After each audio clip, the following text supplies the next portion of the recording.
সবাইকে আবার ফুডল্যাব বাই মুহূর্তে স্বাগতম। আশা করি সবাই অনেক ভালো আছেন। আজকে আপনাদের জন্য একটা সার্ডিন ফিশের কাবাব বানিয়ে দেখাবো এবং এটি খুবই সুস্বাদু এবং খুব সহজে তৈরি করা যায় কোনো ঝোট ঝামেলা ছাড়া, এবং খাওয়ার পরে কেউ বুঝতেই পারবেন এটা মাছ দিয়ে বানানো নাকি মাংস দিয়ে। আর আমি এখানে আসলে মাছটা পরিষ্কার করছি ছুরি দিয়ে, কারণ হচ্ছে আমি আসলে মাছ কাটাকুটিতে অত এক্সপার্ট না, কিন্তু আনার পরে দেখতে পাচ্ছিলাম যে এটা ক্লিন করা না, তো ওর জন্য আর কি করা, তো কীভাবে জানি করে ফেলছিলাম। যাই হোক, যদিও খুব একটা ভালো মতো হয় নাই, তাও আমি ভিডিও করে রাখছিলাম যে আসলে আমি এখন মোটামুটি ট্রাই করি ছুরি দিয়ে সব কিছু কাটাকুটি করার। তো আসলে কাটাকুটি করাটাই মেইন কাজ না, কাটাকুটি করার পরেও আসলে অনেক কিছু ক্লিন করার থাকে।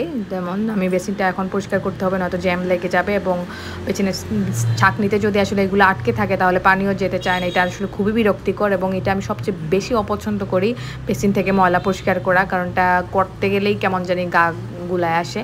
তো যাই হোক, তারপরও নিজেকেই করতে হবে, কারণ দেশের বাইরে আসলে আপনাকে কেউ সাহায্য করার মতো থাকবে না। তো যাই হোক, এখন করে ফেললাম। করে ফেলার পরে আমার নেক্সট স্টেপে চলে যাব, সেটা হচ্ছে আমি মাছটাকে প্রথমে অল্প একটু লবণ দিয়ে সেদ্ধ করে নিব। সেদ্ধ বলতে 4 থেকে 5 মিনিটের মতো লাগে, অতিরিক্ত সময় লাগে না, কারণ খুবই সফট ফিশ, মাছটা খুবই নরম থাকে এবং খুব তাড়াতাড়ি হয়ে যায়। তো আমার 5 মিনিটের মধ্যে আসলে মাছটা পুরোপুরি সেদ্ধ হয়ে গিয়েছিল। তো এখন আমি চেষ্টা করছি গরম মাছটাকে আসলে কাঁটাটা সরিয়ে ফেলার, বিশেষ করে মাঝখানের কাঁটাটা। এবং সার্ডিন ফিশে আসলে ইলিশ মাছের মতোই কাটা থাকে, তো চেষ্টা করবেন যতটুকু সম্ভব কাটা বেছে ফেলে দেওয়ার। আর যদি নরম যে কাটাগুলো থাকে সেগুলো না ফেললেও চলে, কারণ আসলে আমি এটাতে কাবাব বানাবো এবং ফ্রাই করার পরে আসলে অতটাও মানে লাগে না কাটাটা।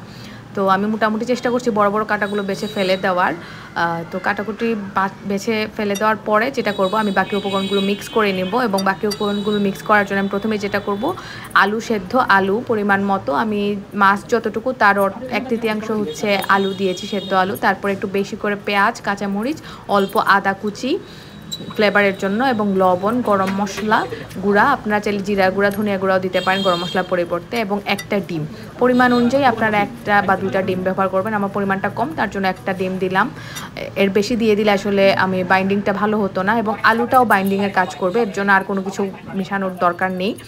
তো আমি এখন যেটা করব সেটা হচ্ছে আপনাদের পছন্দ মতো শেপ দিয়ে দিতে পারেন। আমি একটু কাবাব যেরকম হয় দেখতে ওইরকম আমি বানিয়ে ফেলবো, এবং আর কিছুই মিশাবো না, কোনো কোটিং লাগবে না, কিছু লাগবে না। এটা সরাসরি ভেজে ফেললেই আসলে খুব সুন্দর শেপ চলে আসবে, এবং বাইরের সাইডটা দেখতে খুব ব্রাউন কালার হবে, এবং ভেতরের সাইডটা একদম দেখে মনে হবে যেন চিকেন কাবাব। তো অল্প আছে ভাজবেন, কারণ এতে করে ভেতর বাইর সব দিকটা সমান হবে। আর যদিও মাছটা সেদ্ধ করা, তারপর আসলে ডিম দেওয়া আছে এবং অন্যান্য উপকরণ যাতে খুব ভালো মতো ফ্রাই হয় তার জন্য। তো আমি মোটামুটি মিডিয়াম আঁচে আমি ভেজে ফেললাম, এবং ভেজে ফেলার পরে কালারটা ঠিক এরকম আসবে। তো রেডি হয়ে গেল সার্ডিন ফিশের কাবাব। এখন আমি এটা পরিবেশন করব, এবং আশা করি আপনাদের রেসিপিটা অনেক ভালো লেগেছে। ভালো লাগলে অবশ্যই লাইক, কমেন্ট এবং সাবস্ক্রাইব করবেন নতুন নতুন রেসিপি পাওয়ার জন্য। ধন্যবাদ সবাইকে।